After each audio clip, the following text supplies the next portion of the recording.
Today's Metro News television forecast is brought to you by Salango Law. Get results, not excuses. Hey, thanks for tuning in. Meteorologist Joe Hansel here. And be mindful of watching for multiple rounds of passing showers and storms for some of us in the state through the week. Have some flood watches in a couple areas. The northern panhandle, your flood watch is 11 a.m. to 11 p.m. today. Eastern panhandle starts not until 4 p.m. today and lasts until midnight. So any heavy and excessive rain may lead to some flooding potential. Keep an eye on streams and rivers too. This is total potential precipitation over the next 5 days, and some locally higher amounts are possible too, especially in some areas near and just west of the Allegheny as well. There's a marginal to slight risk of excessive rain today and tonight. This is for flash flooding potential. So some isolated to mainly widely scattered flash flooding is something I'm watching. Some eastern areas, a marginal risk for an isolated severe storm possible too. So I'll be keeping eyes on the radar, see how things evolve. Got to 90 yesterday in Charleston and picked up just over a half-inch of rain just yesterday. About a 30% chance of a storm for you this afternoon. Fly Severe forecast, it starts at home. The mid-Atlantic and Northeast, the record heat is gone, but they'll have flash flooding concerns too today. New York City high near 73. Panhandle to Panhandle, again, a flood watch, 11 a.m. to 11 p.m. today, so that's 12 hours, half a day in a watch. Eastern Panhandle, your watch starts at 4, lasts until midnight. Martinsburg near 85 for a high today. Watching for likely rain and storms from east to west here, both in high and low elevations. Some areas of dense fog may impact your morning drive, especially if you get breaks of the rain too. Still near 90 or so in some western areas today. Huntington near 91 degrees. So as the week goes along, Charleston, Morgantown here over the next 7 days, there's at least a chance of showers and storms pretty much each day. It won't be soaked all day, every day, but there will be more likely chances by the end of the week and the weekend when our next front comes in from the northwest around then. This is Ben Salango with Salango Law. Salango Law has earned a reputation for getting excellent results for our clients. With decades of experience handling thousands of cases, we know what it takes to deliver. Proudly voted best in the Valley for 3 consecutive years by readers of the Charleston Gazette-Mail, Salango Law is deeply committed to giving back by investing in our community. From supporting local programs to making our region a better place to live, Salango Law is proud to be your trusted legal and community partner. Check us out at salangolaw.com.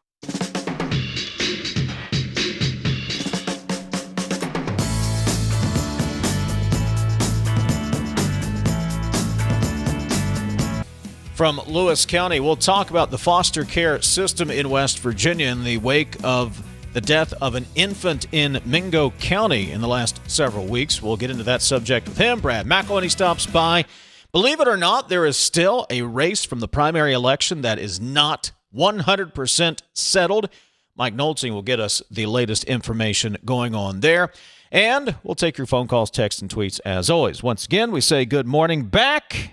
Looking fresh-eyed, bushy-tailed, maybe even a little tan. TJ Meadows back from vacation. Morning, sir.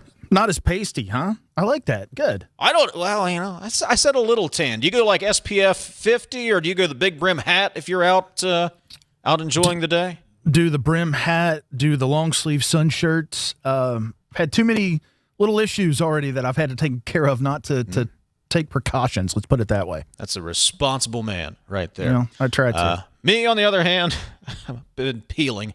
My wife just looks at me and goes, "Told you so. I told you so. Don't complain to me. So. Don't complain to me in 10 years. All right, dear. All right. Well, it's good to be back, David. Good to be here. We got a lot to jump into. A huge warehouse fire in Parkersburg over the weekend. This actually started on Saturday, then rekindled and turned into a massive blaze. Jeff Jenkins joins us in the Metro News newsroom this morning with the latest. Jeff, good morning. And first of all, remarkably, in this huge blaze, last I checked, no injuries, no deaths. So that's the positive takeaway. And it looks like they've got this fire contained at this point. Good morning. Yeah, they got about 95% contained. It's right there on Camden Avenue. It's outside the city of Parkersburg, but it's not far from Parkersburg South High School and the Lubbock Volunteer Fire Department is in charge of the scene there. But what they're battling in that large warehouse, guys, is just a bunch of plastic and stocked up. And so it's been a storage facility for shipping and different kind of things. So some information that was released earlier today can give you, and they're having a briefing right now. So, and I know you guys are hopeful to get the very latest on that. They're having kind of an internal emergency services type briefing. But when you look at that, it's mostly plastics, and they're stacked 4 and 5 feet high. So they're 4-foot boxes of plastic, some kind of plastic material. So try to get this in your mind. 4-foot boxes stacked 4 and 5 feet high, all right? And then up to 16 feet deep in some places. So you're talking about a lot of plastics and deep. And so it's hard to, if you can't pull it apart, it's hard to get at that burning because it will continue to burn. So I think that's one of the issues. They do have it contained. They do have a lot of the fire out, but they still have a lot of the fire to go.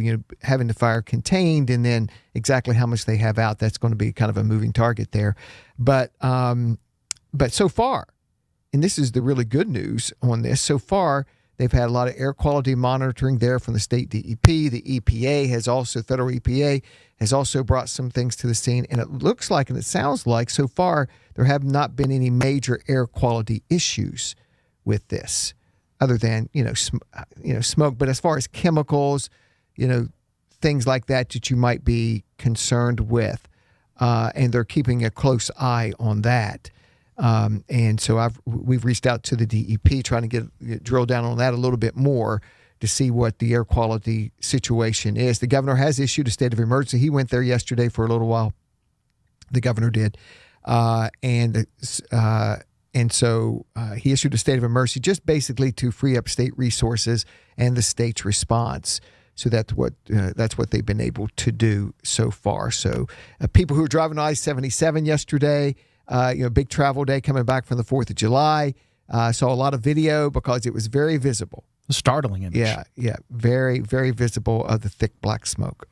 Talk a little bit about the timeline in this, Jeff. If I understand it, it actually started, I think, at some point Saturday. They got that under control, but then it reignited. Do I have that right? Yeah, that's what it sounds like. Yeah, they got that. But again, this plastic situation, is probably very difficult to get everything. And we're talking about the huge amount of plastic that's in there. I think it probably just got, hidden in a little bit of an area and smoldered up again and then broke out in a bigger way. So this is the People Carthage, I think I'm pronouncing that right, plant there. It's more of a warehouse, huge warehouse. Folks may remember that a few years ago, that there was a big warehouse building fire kind of in the same area, and the same fire departments were in charge there. And that was, if you remember, they knocked a lot of that down after it happened, and I think that was more of a chemical worry than this one seems to be at the current time. Jeff Jenkins joining us from the newsroom. And Jeff, to put into perspective, it's kind of hard to wrap your brain around. This is a 320,000 square foot warehouse. Right. So this thing is huge, right there on the outskirts of Parkersburg. And they had volunteer fire departments from Wood County. I know Pleasants County came down. I think maybe did they come over from Ohio as well? 26 fire departments on scene for this?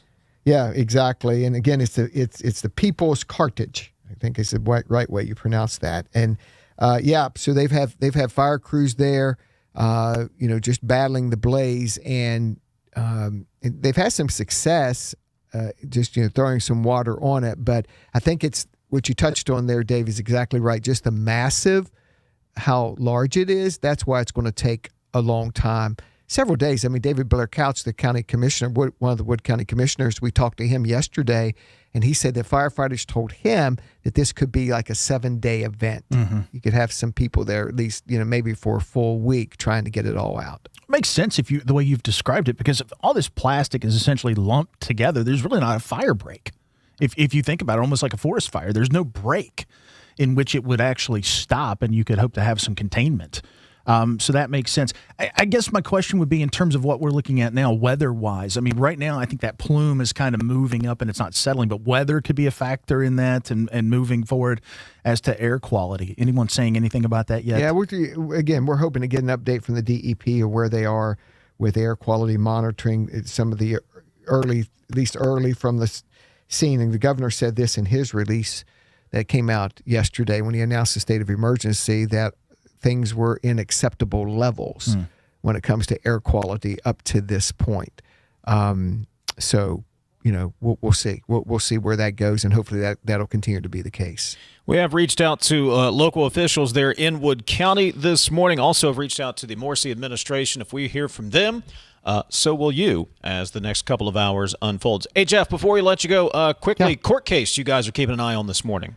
Yeah, Gavin Smith, 22-year-old Kanawha County man, he shot and killed his family when he was 16 in their Elkview area home. His stepdad, his mother, and 2 younger brothers.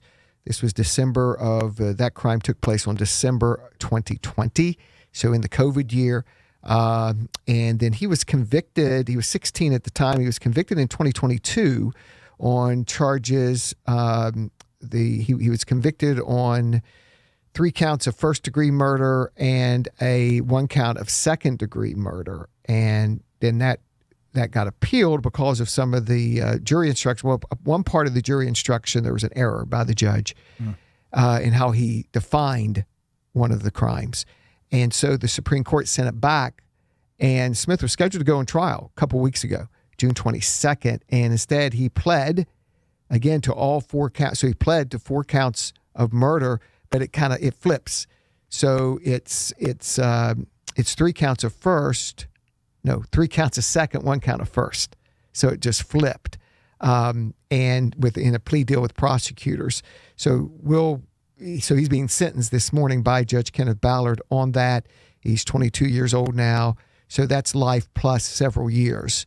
But he was 16 when he committed the crime. So state law says if you are a juvenile when you commit one of these types of crimes, then you have a chance for parole in 15 years. No guarantee for parole, but a chance for parole after 15 years. We'll have that story posted later this morning, or later this afternoon, rather, at WVMetroNews.com, plus the latest on the warehouse fire in Parkersburg. Jeff, thank you very much. We appreciate it. All right, guys. Coming up, Trump accounts, the America 250 celebration, and Trump may have saved the World Cup for America. We'll get into all of that coming up. This is Talkline from the Encova Insurance Studios. Located in the heart of West Virginia, Bridgeport is the place to play. Endless indoor and outdoor recreation opportunities, including the Bridgeport Complex, coupled with a dynamic food scene, make Bridgeport the perfect getaway destination for couples and families. Explore unique shopping and pick from a wealth of lodging options to find something perfect for your needs. Explore the heart of West Virginia in Bridgeport. Learn more about all there is to do at greater-bridgeport.com. We are there for you, to care for you at the health plan. We are here for you. For over 4 decades, we've been rooted deep inside West Virginia. Through thick and thin, supporting local families and businesses. Proudly serving your neighborhood since 1979. Your trusted partner in the community. The health plan. We are here for you. They say you can't take the lottery with you. But now, you can play anywhere, anytime with iPlay, the West Virginia Lottery's official app. From Cooper's Rock to the Greenbrier River, from the bleachers to your living room, iPlay goes where you do. Safe, simple, and always West Virginia proud. Play anywhere, anytime. Download iPlay today. iPlay, the fun, secure way to play, wherever life takes you. 18 plus to play. Play responsibly. You're listening to Talkline on Metro News, the voice of West Virginia.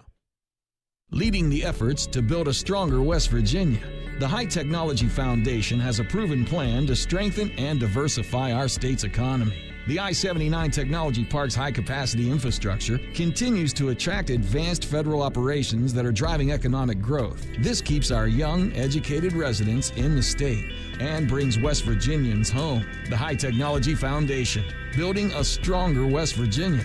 Learn more today at WVHTF.org. For over 20 years, Dan Cava Toyota World has been more than a dealership. We're family-owned, community-focused, and committed to taking care of our customers long after the sale. Our commitment doesn't stop when you drive off the lot. With factory-trained technicians and a service team you can trust, we're here to keep your vehicle running at its best for years to come. So when it's time to get your next vehicle, choose the dealership that's been serving the community for generations. Visit Dan Cava Toyota World in Fairmont. Shop the world.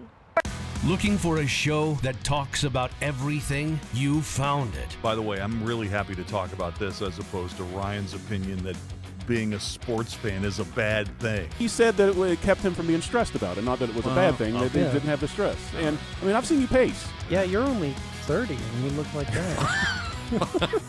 So true. Join Dave Weekly and Coop weekdays for Hotline on Metro News Television. You own a boat because you love spending time on the water. Choose the outboard that allows you to make the most of it. Honda Marine's legendary reliability, ease of maintenance, and powerful performance keep you going strong. And they're all backed by the peace of mind protection of the industry's best limited warranty. Visit your Honda Marine dealer today and find out why it's more than an engine. It's your time on the water.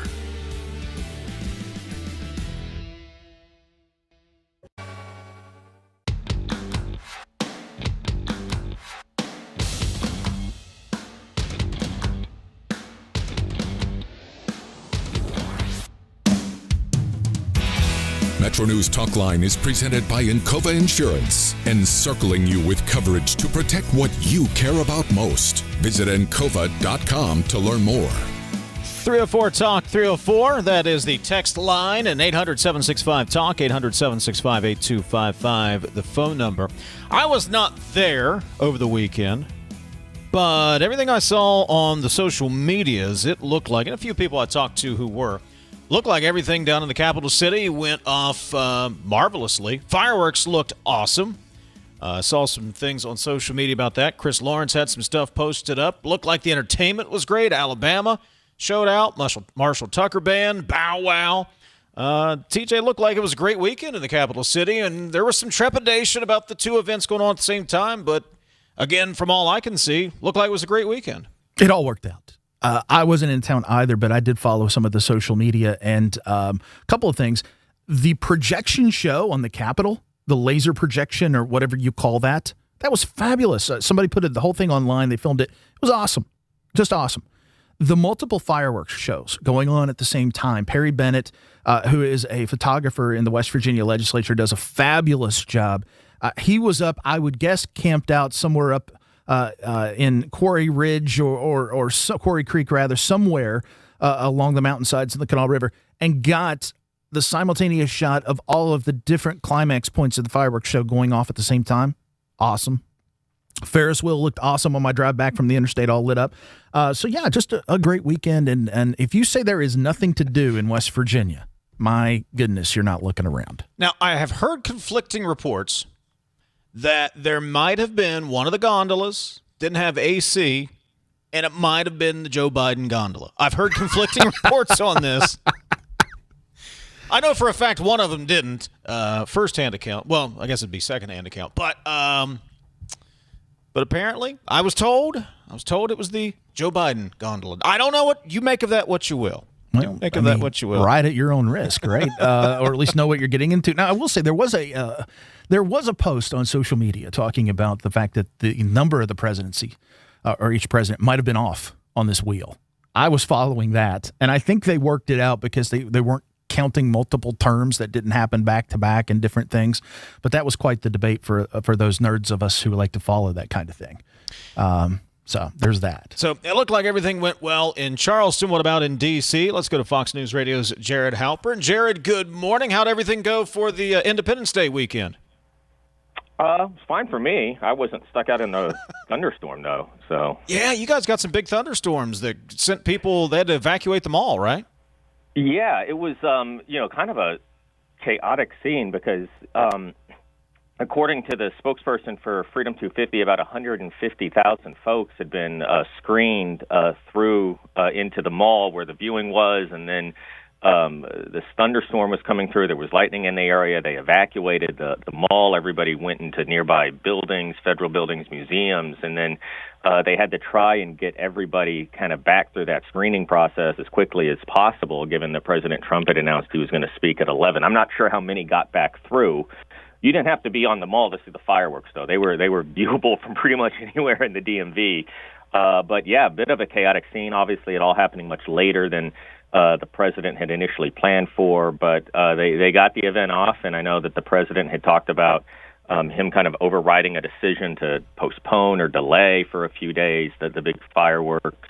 He leaves tonight for Turkey, so there was kind of a limited window, I think, to get all of this done. And so the president seemed adamant to make it happen, and they did. And, the fireworks look good. I live several miles from where they were fired off from, and I could hear the rumble. I couldn't see them so well, but I saw them on TV, but I could hear the rumble of them from my house, which is like 7 or 8 miles from where they were launching them from. So it gives you a sense of how loud those fireworks were. Jared, president in the Oval Office right now, talking about Trump accounts. Remind our audience what those are and why they are such a political firestorm. Well, I'm not sure they're a big political firestorm because this was something that had kind of been talked about actually even during the Obama years as well. But it's this idea that essentially every child that is born in the last, I think, 4 years gets an automatic $1,000 one-time gift from the federal government. It's now being expanded by some private folks, Michael Dell and others, and it creates kind of a savings fund that is tied to the stock market. So the idea being that when a child turns 18, that initial $1,000 investment is going to be larger. Parents, employers, private organizations, charitable organizations can contribute tax-free as well, a certain amount every year. And so it's kind of a 401k style retirement plan for newborns to kind of set up a pathway to wealth even before they're born. And so parents have to go and set this up. It is at trumpaccounts.gov. And again, the idea being that it sets up kind of, money that can be used for education, money that can be used to reinvest, but it is held. You can't use it, you can't open it, you can't access it until that child is 18 years old. Jared, about 2 minutes. Let's get to the real controversy of the day. It's not peace talks in the Middle East or Trump accounts. Did the president really lean on FIFA? Yeah, he did. He said that he called the FIFA president, Gianni Infantino, to say, can you review this red card and the suspension? He just said in the Oval Office he didn't think it was a foul. He didn't even think it was an infraction. This is a controversial thing. Obviously, as an American fan, I did not think that it rose to the level of a red card. I know that is kind of not even an American fan view. Most soccer observers don't believe that it raised to that level. But once that is imposed, the rules are the rules. I mean, FIFA's been pretty clear that you serve a one-game suspension. It is the following game. So the expectation was that Flo Balogun, our best striker, 3 goals, 3 assists in the World Cup thus far, was not going to be able to play. Then yesterday, FIFA comes out and says that they have reviewed it. They are suspending the suspension to a 1-year probationary period. The president, as I said, just confirmed that he did have a conversation with FIFA. There is some reporting out there that some other administration officials leaned on FIFA. The Belgian Federation is furious. As you can imagine, they are trying to get the reversal reversed. And so we'll see if Balogun is on the pitch here when the U.S. plays at 8 p.m. In Seattle against Belgium, round of 16, a chance to go to the quarterfinals. It would be a massive win for the U.S., who, on paper, by the way, I think is the better team. But I was just thinking to myself this morning, bulletin board material for Belgium is, boy, if they weren't fired up for this game before, they're going to be fired up now. If the U.S. wasn't fired up before, they're going to be fired up now. I think it's going to be a heck of a match, whether Balogun plays or not. Jared Halpern covering the hard-hitting issues in D.C. Oh, man, this is the biggest story. Listen, I know. I grew up playing soccer. I watch a lot of soccer. I was stunned when it was a red card. I had kind of joked after that red card was issued, I wonder if the president can do something about this. And lo and behold, the president did something about this, reversed the red card. And so just another thing that is unique about the Trump presidency. I don't imagine there's a scenario. Jared, got to hit the hard break, buddy. Thank you. This is Talkline on Metro News, the voice of West Virginia. It's 10:30. Let's get a news update. Monitoring devices in place in Parkersburg as the fire continues to burn at the People's Cartage Warehouse on Camden Avenue. Today's Metro News television forecast is brought to you by Salango Law. Get results, not excuses. Hey, thanks for tuning in. Meteorologist Joe Hansel here. And be mindful of watching for multiple rounds of passing showers and storms for some of us in the state through the week. Have some flood watches in a couple areas. The northern panhandle, your flood watch is 11 a.m. to 11 p.m. today. Eastern panhandle starts not until 4 p.m. today and lasts until midnight. So any heavy and excessive rain may lead to some flooding potential. Keep an eye on streams and rivers too. This is total potential precipitation over the next 5 days, and some locally higher amounts are possible too, especially in some areas near and just west of the Allegheny as well. There's a marginal to slight risk of excessive rain today and tonight. This is for flash flooding potential. So some isolated to mainly widely scattered flash flooding is something I'm watching. Some eastern areas, a marginal risk for an isolated severe storm possible too. So I'll be keeping eyes on the radar, see how things evolve. Got to 90 yesterday in Charleston and picked up just over a half-inch of rain just yesterday. About a 30% chance of a storm for you this afternoon. Fly Severe forecast, it starts at home. The mid-Atlantic and Northeast, the record heat is gone, but they'll have flash flooding concerns too today. New York City high near 73. Panhandle to Panhandle, again, a flood watch, 11 a.m. to 11 p.m. today, so that's 12 hours, half a day in a watch. Eastern Panhandle, your watch starts at 4, lasts until midnight. Martinsburg near 85 for a high today. Watching for likely rain and storms from east to west here, both in high and low elevations. Some areas of dense fog may impact your morning drive, especially if you get breaks of the rain too. Still near 90 or so in some western areas today. Huntington near 91 degrees. So as the week goes along, Charleston, Morgantown here over the next 7 days, there's at least a chance of showers and storms pretty much each day. It won't be soaked all day, every day, but there will be more likely chances by the end of the week and the weekend when our next front comes in from the northwest around then. This is Ben Salango with Salango Law. Salango Law has earned a reputation for getting excellent results for our clients. With decades of experience handling thousands of cases, we know what it takes to deliver. Proudly voted Best in the Valley for 3 consecutive years by readers of the Charleston Gazette-Mail, Salango Law is deeply committed to giving back by investing in our community. From supporting local programs to making our region a better place to live, Salango Law is proud to be your trusted legal and community partner. Check us out at salangolaw.com. On the next State of Minds. We cook West Virginian food is how we like to phrase it.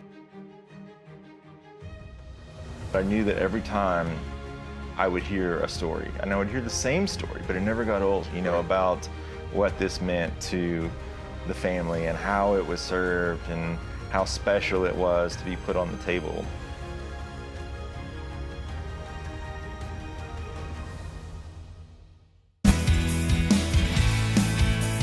.304 Talk 304 is the text line, and 800-765-8255. That's the phone number. Brad McElhinny will be by a little bit later on. We'll get some more details on that story involving who owns the church stuff.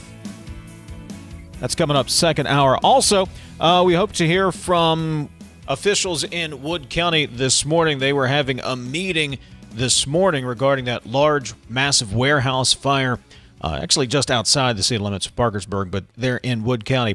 Hope to get an update from one of the officials on site a little bit later on this morning. And we will get an update from our unofficial, unpaid, and unqualified soccer World Cup correspondent, Ethan. Producer Ethan will have the latest. And we laugh a little bit at all this because we're actually the beneficiary this time of FIFA's questionable decision-making. But, buddy, you better believe that the rest of the world, I don't know if they think that this is quite as funny as we do. Of course, we're benefiting this time around, but I think it's hilarious that the Belgians are like ticked off.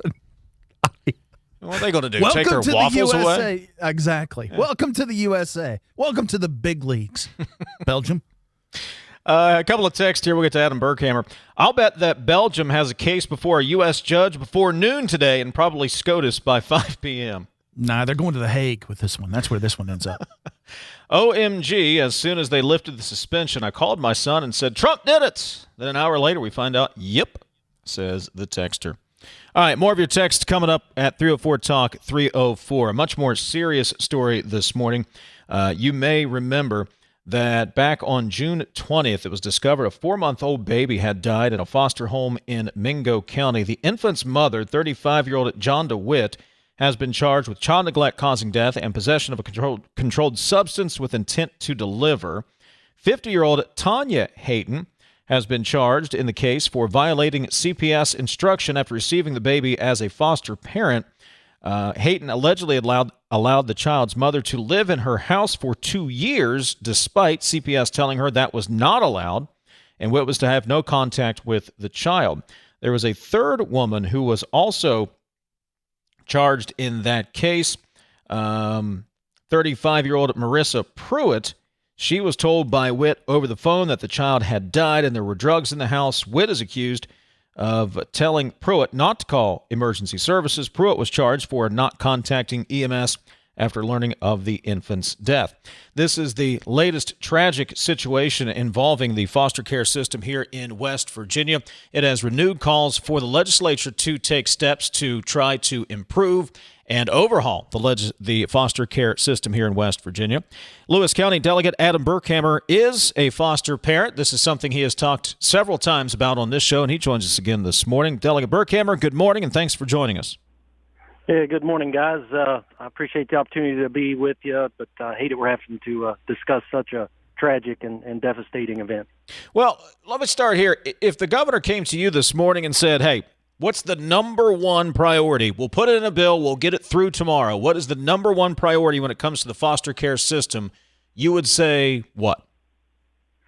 I believe that's staffing right now. I believe our staff are overwhelmed. I have a lot of questions about the staffing ratio that was going on in the area with the caseworkers that were on this case, but it seems to me that our staff are completely overwhelmed within CPS, and we've got to do something to get them some relief. So a staff worker or caseworker should be carrying no more than about 15 cases, and I believe we have some areas of the state that are carrying 40, 50, 60 cases, and that's just not acceptable.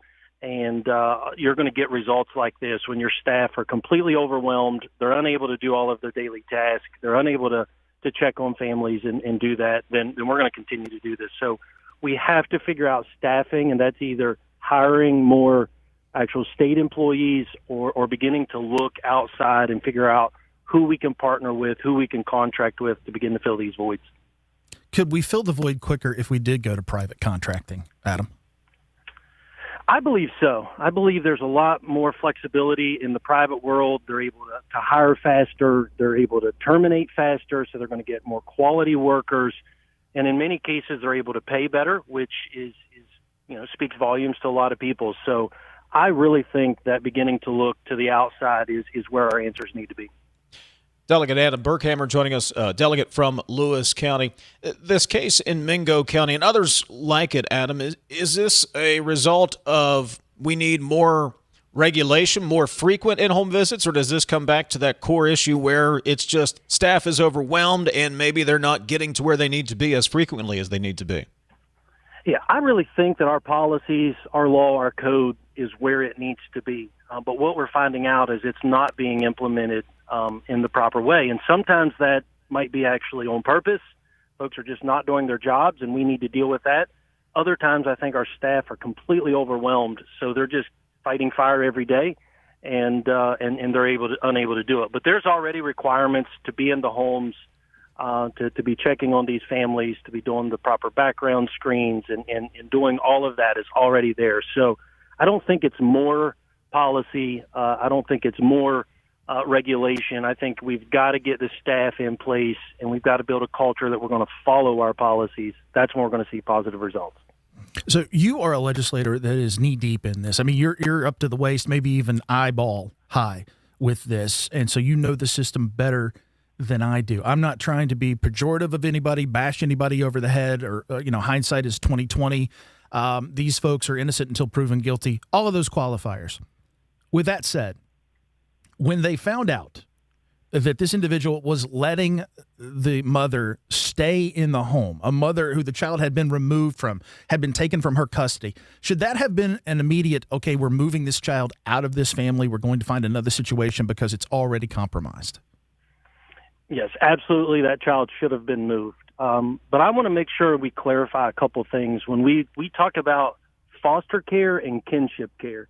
Okay. So kinship care is what this appears to be here. Now, some of the information has been hard to get. It's a criminal investigation. It's also has to deal with minors, so there's some confidentiality issues there. But this appears to be what I would call a kinship placement. So that's normally grandma, aunt, uncle, somebody like that. Foster care is when you're unrelated and you get certified and licensed prior to accepting the child. There's a third party called a child placing agency that's involved in that process.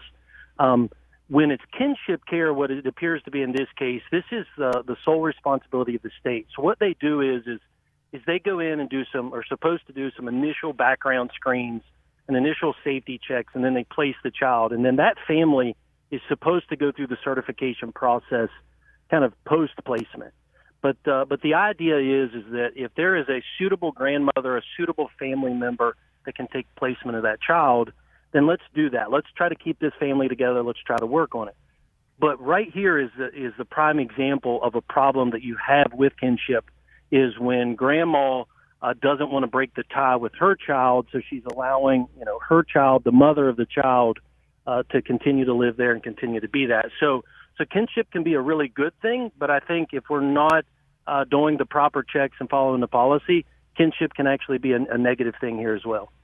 Talking to Delegate Adam Burkhammer, Lewis County Delegate. How stringent are the requirements? Adam, you've gone through this to become a foster parent, and how often, how is the oversight once you are certified? Yeah, so on the foster parent side of it, very strict. A lot of classes that you go through. At the end of taking all of those classes, then they're going to do an in-home check. So they go through everything. You've got to have the locks on your cupboards. You've got to have the fence around your pool. You've got to have, every safety thing done before they're going to sign off and certify you to start accepting placement. And then outside of that, once you take a placement, initially, that child placing agency that you're certified through, they're going to be in your home once a week. And if you need more assistance, you can say, hey, I need you here more often. And so they're there pretty often checking on it. I think where the problem lies is when we move into that kinship, some of those initial checks are done, but there's not that stringent safety check that's done like in a foster placement that it's done, pre-placement. Now we're talking post-placement. So there are some concerns there, and there's even some push to try to, lower some of those regulations and things. And I don't think we want to go there. I think we want to keep everything strict. We're talking about infants. We're talking about kids. We've got to make sure that we're keeping them safe. If they're coming into state custody, we have a responsibility to keep them safe. So the oversight is there from the foster side, and I'll tell you, at times it gets a little frustrating when you're an upstanding citizen and you're just wanting to help. But after I've been through it and after I continue to see some of these problems, I recognize that the strictness of that needs to be there.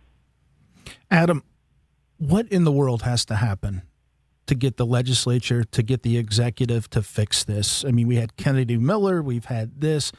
It seems like there's been enough problems that we would want to fix this, yet it seems like we haven't. What do we have to do? What's the X factor here? What's missing?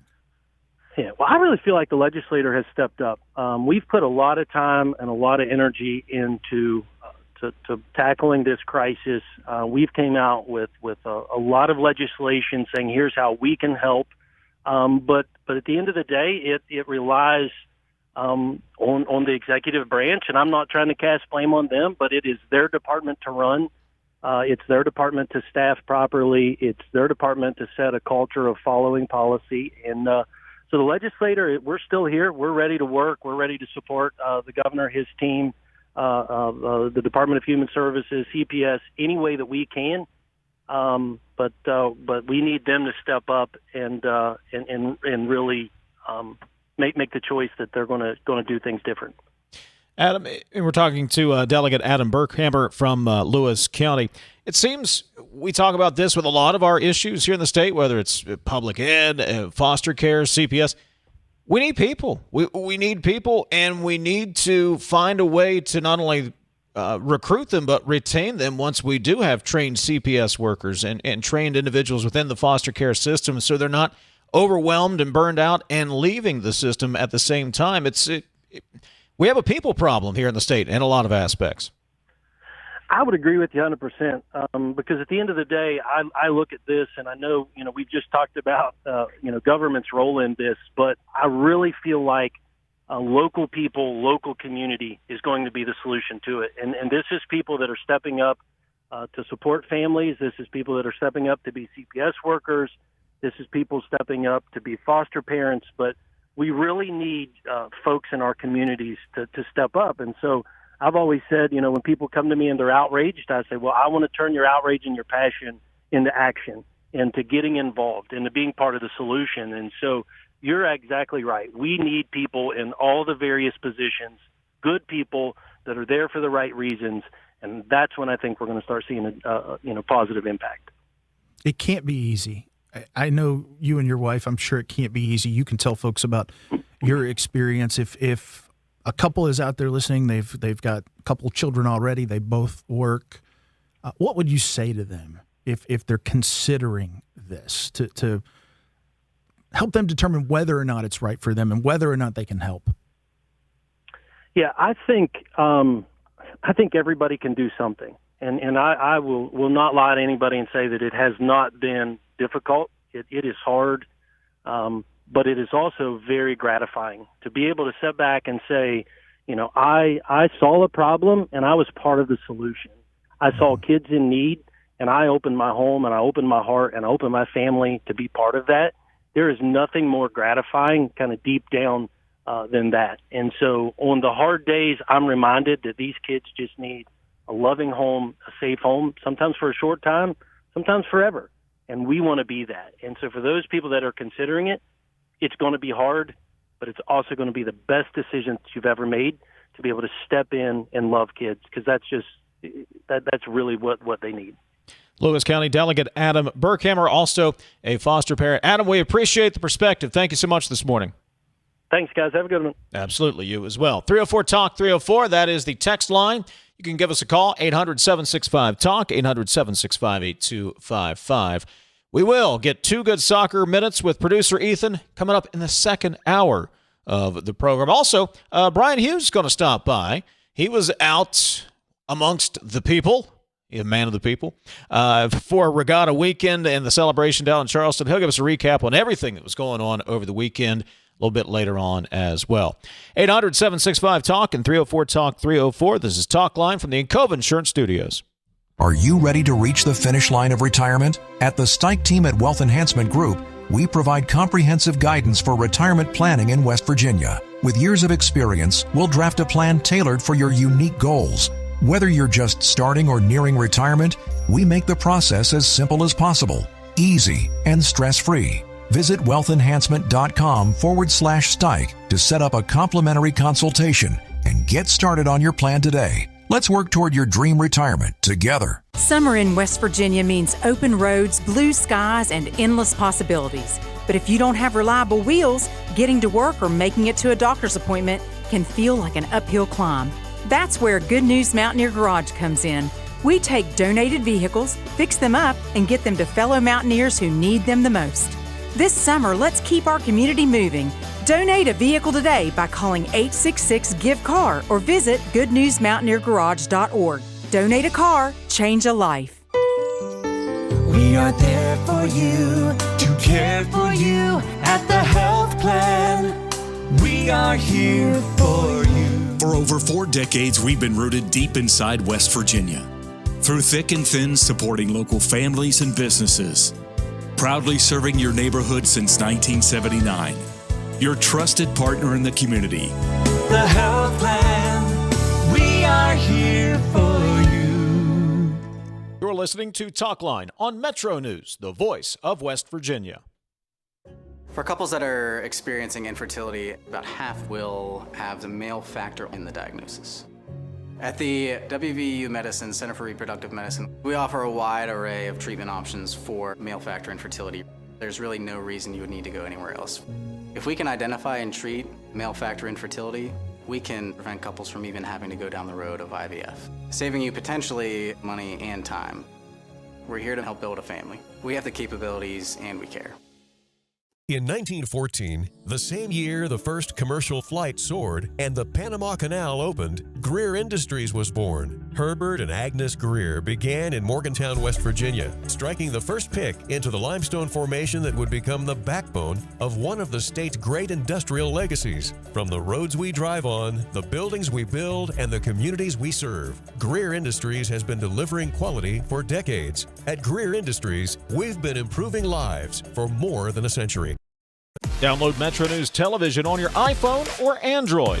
Search Metro News Television in your app store.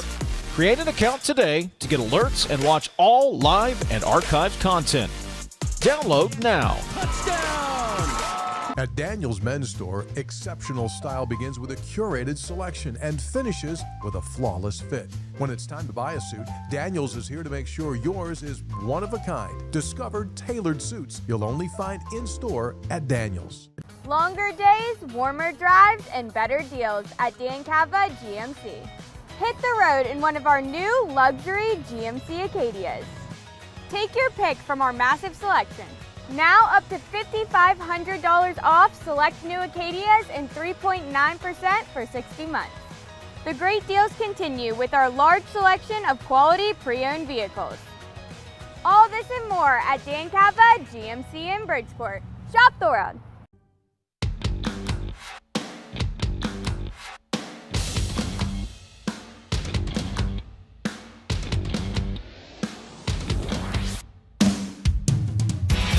MetroNews Talkline is presented by Encova Insurance, encircling you with coverage to protect what you care about most. Visit Encova.com to learn more. 304 Talk 304, that is the text line, 800-765-8255. The phone number, a couple of texts here. Texter says, my wife and I had a foster child. The support from DHHR was minimal. This is due to the fact that social workers are overwhelmed with the number of children that are assigned to the social workers. Politicians don't really care, says the texter. Another text, 304 Talk 304. Governor Justice noticed there were a large number of unfilled vacancies within the foster care system. He cut the funding for the program because, in his words, if the positions had been unfilled for a long time, they must not be needed. Part of the problem may be too many kids going into foster care that don't absolutely need to be there, says the texter. Look, I can't evaluate all those. I will tell you this, and this is, goes without saying, TJ. We are now seeing, and we've talked about this before in the program. We've talked about this with Amelia. We've talked about this with Delegate Burkhammer. These are the consequences of the opioid problem. It's directly tied to the drug problem. This case in Mingo County was directly tied to the state's drug problem. These are the ramifications of decisions that were made 5 and 10 years ago, and we're dealing with that now in West Virginia. We've got to step up. I've got a lot of thoughts on this. They won't be popular. Our social fabric is broken. It's broken. And many of these instances, you have children that are coming from single-family homes. When you look at the statistics, many of these folks, they have children out of wedlock. They never finished high school. We have an issue. And many of these life choices are feeding the problems that we see. I was reading a piece the other day by an author that was talking about these very issues, and he was relating it back to success in the marketplace. People who graduate from high school, people who don't live with someone until they're married, people who don't have children until they're married. Very rarely do they find themselves in bad socioeconomic consequences. Very rarely are they exposed to those issues. I get that won't be a popular take, but a lot of this stems not only from opioids, but in my opinion, bad life decisions. I think it falls in the same category. Yeah. Bad life decisions. Bad life decisions. 304 Talk 304. That's the text line. Final break. We'll tell you what's coming up in hour number 2 when we come back. This is Talkline from the Encova Insurance Studios. They say you can't take the lottery with you. But now you can play anywhere, anytime with iPlay, the West Virginia Lottery's official app. From Cooper's Rock to the Greenbrier River, from the bleachers to your living room, iPlay goes where you do. Safe, simple, and always West Virginia proud. Play anywhere, anytime. Download iPlay today. iPlay, the fun, secure way to play, wherever life takes you. 18 plus to play. Play responsibly. You're listening to Talkline on Metro News, the voice of West Virginia.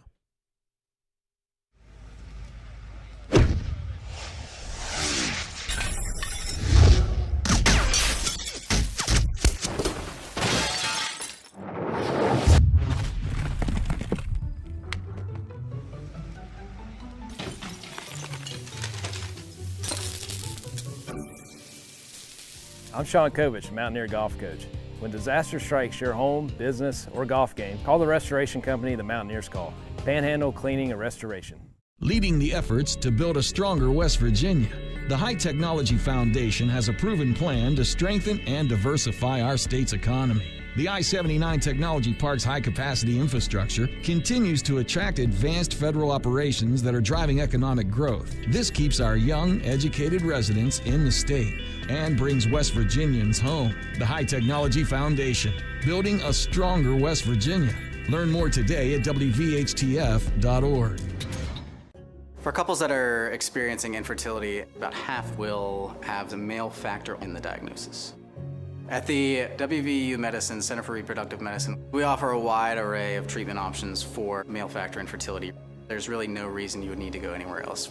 If we can identify and treat male factor infertility, we can prevent couples from even having to go down the road of IVF, saving you potentially money and time. We're here to help build a family. We have the capabilities and we care.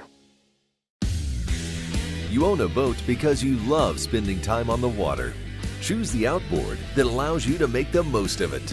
Honda Marine's legendary reliability, ease of maintenance, and powerful performance keep you going strong.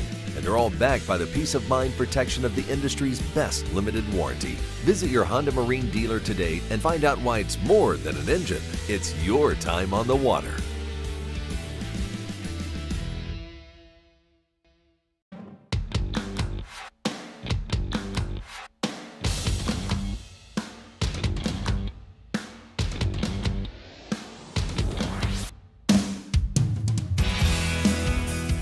Jackpots are growing in West Virginia. Jackpots are on the rise every week. Powerball hits Mondays, Wednesdays, and Saturdays. Mega Millions lights up Tuesdays and Fridays.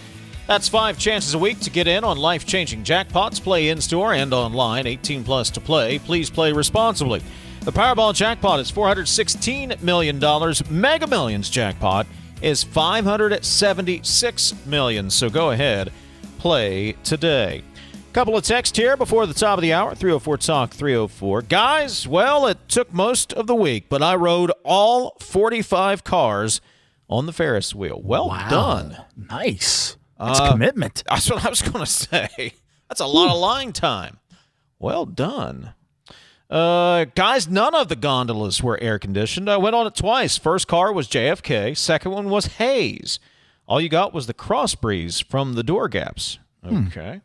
Dave, our friend Ralph Coleman, who's a doorkeeper at the legislature, he happened to be on the wheel at the moment the fireworks were going off, and they stopped him right at the apex, right at the top. And so he's got video of all that. Stunning. Absolutely stunning. That's luck right there. That's It awesome. is. Yeah. That's awesome. Did you take any fireworks in over the weekend? A little bit. My neighbors, they really go crazy. I no longer have to buy one because my neighbors do all the buying for me and I can just watch. They were going off all around the house. Neighbors on top of the hill, neighbors at the bottom of the hill, neighbors on the other ridge were setting fireworks off. They were all going off all night. What was that, Saturday night? Yeah. Had a good, it was fun. And you know what? Surprisingly, hardly anyone in my neighborhood did it the night before or the following night. Did it all on the 4th. That's being a good neighbor. Somebody yesterday at like 4 o'clock in the afternoon must have found 2 they forgot to set off. We were sitting out on the porch and 2 fireworks went off. We were like, what? All right. Hey, look what I found in the garage. Yeah. Well, only 2. I mean, that's not too bad. It's not bad. Coming up, second hour of the show, we'll have 2 good soccer minutes with Ethan. Bryan Hughes stops by, and believe it or not, there's a race from the primary election still not settled. Talkline on Metro News, the voice of West Virginia.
Today's Metro News television forecast is brought to you by Salango Law. Get results, not excuses. Hey, thanks for tuning in. Meteorologist Joe Hansel here. And be mindful of watching for multiple rounds of passing showers and storms for some of us in the state through the week. Have some flood watches in a couple areas. The northern panhandle, your flood watch is 11 a.m. to 11 p.m. today. Eastern panhandle starts not until 4 p.m. today and lasts until midnight. So any heavy and excessive rain may lead to some flooding potential. Keep an eye on streams and rivers too. This is total potential precipitation over the next 5 days, and some locally higher amounts are possible too, especially in some areas near and just west of the Allegheny as well. There's a marginal to slight risk of excessive rain today and tonight. This is for flash flooding potential. So some isolated to mainly widely scattered flash flooding is something I'm watching. Some eastern areas, a marginal risk for an isolated severe storm possible too. So I'll be keeping eyes on the radar, see how things evolve. Got to 90 yesterday in Charleston and picked up just over a half-inch of rain just yesterday. About a 30% chance of a storm for you this afternoon. Fly Severe forecast, it starts at home. The mid-Atlantic and Northeast, the record heat is gone, but they'll have flash flooding concerns too today. New York City high near 73. Panhandle to Panhandle, again, a flood watch, 11 a.m. to 11 p.m. today, so that's 12 hours, half a day in a watch. Eastern Panhandle, your watch starts at 4, lasts until midnight. Martinsburg near 85 for a high today. Watching for likely rain and storms from east to west here, both in high and low elevations. Some areas of dense fog may impact your morning drive, especially if you get breaks of the rain too. Still near 90 or so in some western areas today. Huntington near 91 degrees. So as the week goes along, Charleston, Morgantown here over the next 7 days, there's at least a chance of showers and storms pretty much each day. It won't be soaked all day, every day, but there will be more likely chances by the end of the week and the weekend when our next front comes in from the northwest around then. This is Ben Salango with Salango Law. Salango Law has earned a reputation for getting excellent results for our clients. With decades of experience handling thousands of cases, we know what it takes to deliver. Proudly voted best in the Valley for 3 consecutive years by readers of the Charleston Gazette-Mail, Salango Law is deeply committed to giving back by investing in our community. From supporting local programs to making our region a better place to live, Salango Law is proud to be your trusted legal and community partner. Check us out at salangolaw.com.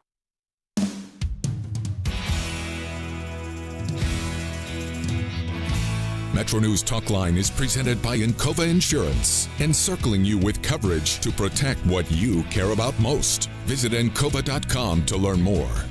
Second hour of MetroNews Talkline. We're in the Encova Insurance Studios this morning. Dave in Morgantown, TJ in Charleston. Gang's all here this week. Sophia is handling the audio side of things, and Jake Link is handling the video stream.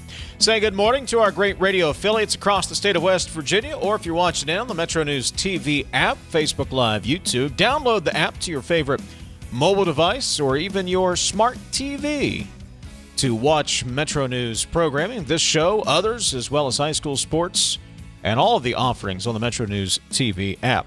Coming up a little bit later this morning, Mike Nolting will join us from the WAJR newsroom. Would you believe if I told you, and it is true, there is a race from the primary election back in May that is still not settled. Mike will get us the details on that, and we'll get 2 good soccer minutes with producer Ethan as the U.S. is in action tonight.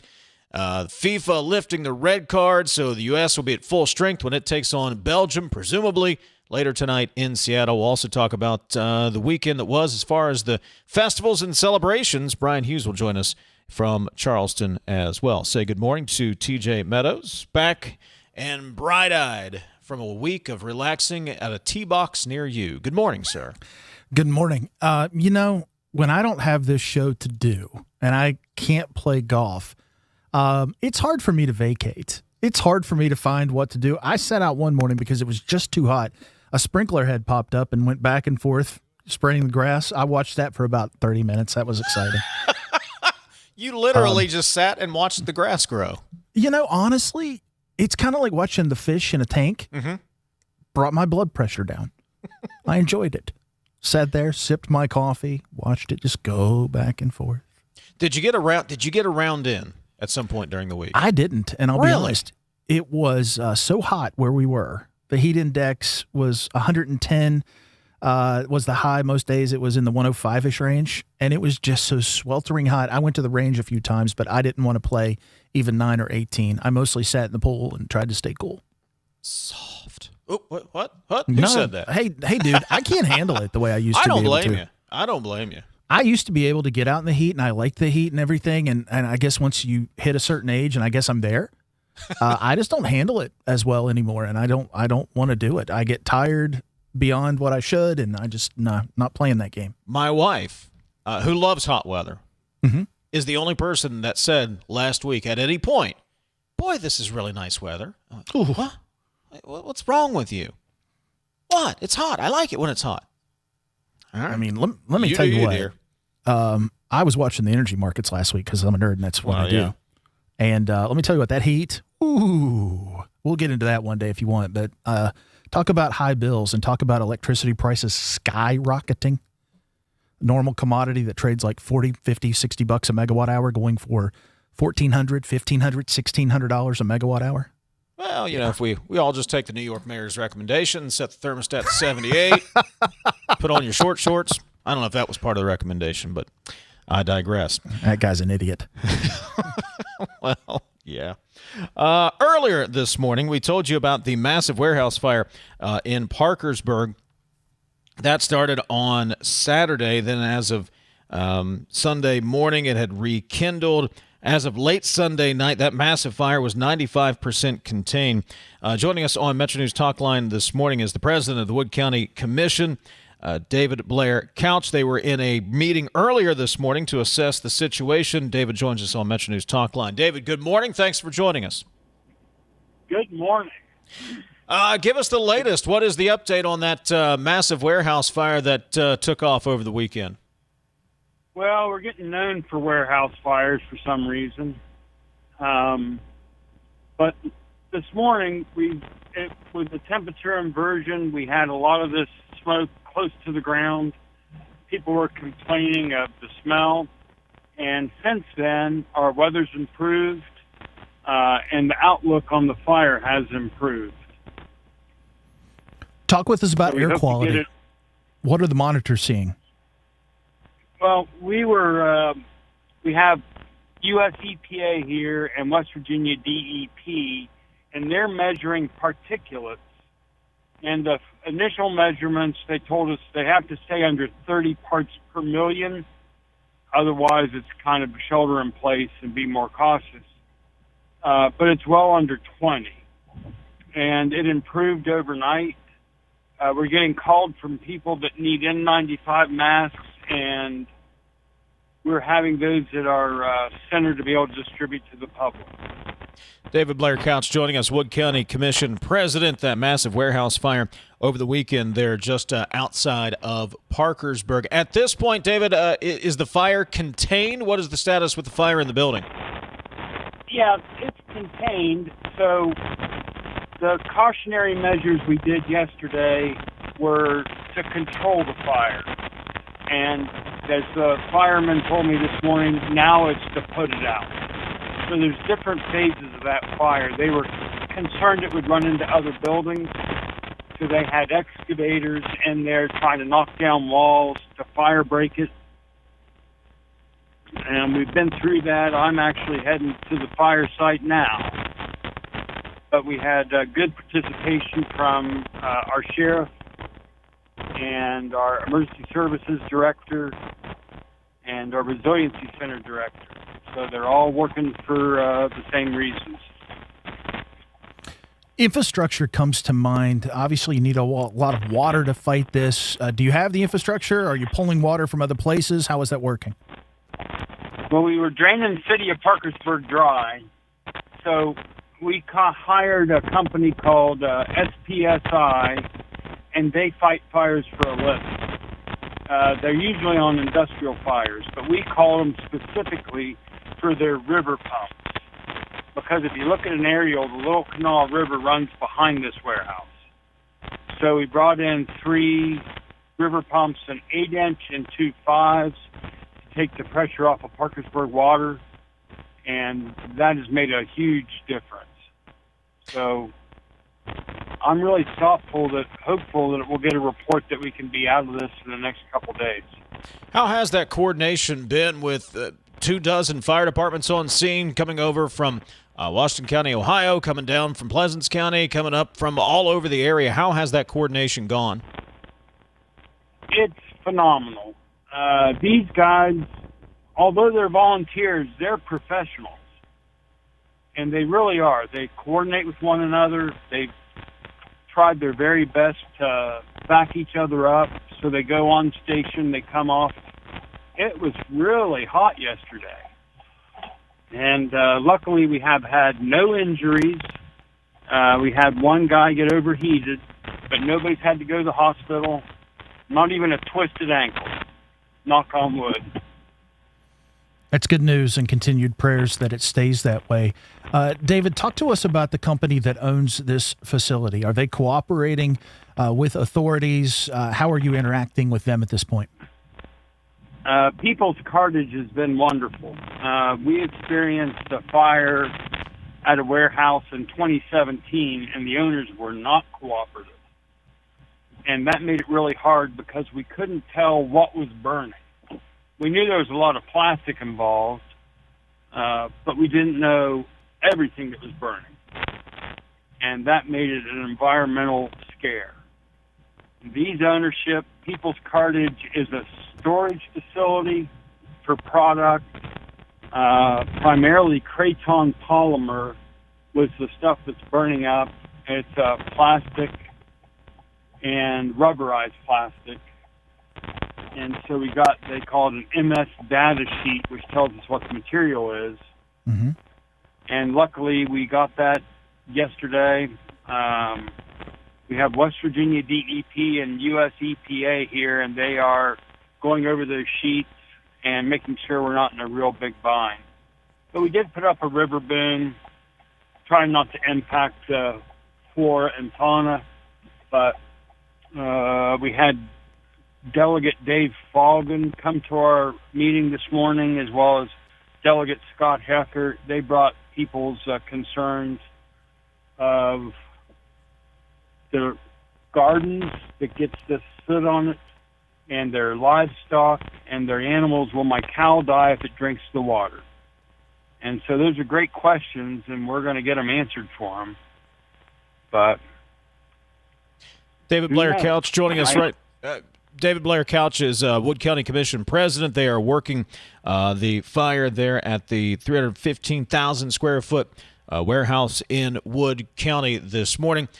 David, just for folks who don't know, this fire actually started Saturday, was initially extinguished, and then rekindled overnight. Is that correct? That is correct. And I don't even know what to say. We had Mr. Tyree from the State Fire Marshal's office here. I asked him, what do you think started it? He said it was too early to say. I talked to law enforcement. They said the problem with fires is it usually all burns up all the evidence. We're unsure what started it. There was some lithium-ion batteries in one of the warehouses. They've got those all removed now, but I'm unsure if that's where the fire started. And, I tell you, Facebook is our enemy. We had people contacting us to say that there was napalm in the building. And then somebody else contacted me and said it's radioactive material. We've had Geiger counters on the scene. There's nothing that really triggers anything. But you've got to stay with legitimate sources, and MetroNews is the home of legitimate stories, and they back themselves up. And I really appreciate it. You guys are great. And so get your information from the source, not from the side. Well, Somebody's brothers, sisters in this choir and told me that it was radioactive. Well, we appreciate the endorsement there, Commissioner. Hey, you got any updated information? Let us know. We'll get it out there. But the main takeaways, it seems like it's contained. Nobody's injured. And DEP monitoring air quality and all that seems to be okay this morning. That's the big takeaways. Yeah, amen. Our job now is to put the damn thing out. David Blair Couch, Wood County Commission President. Thank you for the update this morning. Keep us posted, would you? Yes, sir. Thank you so much. Absolutely. We appreciate it. 304-TALK. 304 is the text line at 800-765-TALK. The phone number. This is Talkline on Metro News from the Encova Insurance Studios. Living with advanced heart failure can feel overwhelming. but you don't have to face it alone. At WVU Medicine, we believe your heart deserves world-class care, close to home and always within reach. Our specialists offer advanced treatments like heart transplants, mechanical circulatory support, and device therapies to help you manage your condition. For more information, visit wvumedicine.org/heart. You're listening to Talkline on Metro News, the voice of West Virginia. Leading the efforts to build a stronger West Virginia, the High Technology Foundation has a proven plan to strengthen and diversify our state's economy. The I-79 Technology Park's high-capacity infrastructure continues to attract advanced federal operations that are driving economic growth. This keeps our young, educated residents in the state and brings West Virginians home. The High Technology Foundation, building a stronger West Virginia. Learn more today at wvhtf.org. In 1914, the same year the first commercial flight soared and the Panama Canal opened, Greer Industries was born. Herbert and Agnes Greer began in Morgantown, West Virginia, striking the first pick into the limestone formation that would become the backbone of one of the state's great industrial legacies. From the roads we drive on, the buildings we build, and the communities we serve, Greer Industries has been delivering quality for decades. At Greer Industries, we've been improving lives for more than a century. We're Panhandle Cleaning and Restoration, and we're gonna save you. We've got it down to a science, an absolute state of art. We do it all, restoration, cleaning, and reconstruction. When disaster strikes, just pick up the phone. We're Panhandle Cleaning and Restoration, and we're gonna save you. For over 20 years, Dan Cava Toyota World has been more than a dealership. We're family-owned, community-focused, and committed to taking care of our customers long after the sale. Our commitment doesn't stop when you drive off the lot. With factory-trained technicians and a service team you can trust, we're here to keep your vehicle running at its best for years to come. So when it's time to get your next vehicle, choose the dealership that's been serving the community for generations. Visit Dan Cava Toyota World in Fairmont. Shop the world.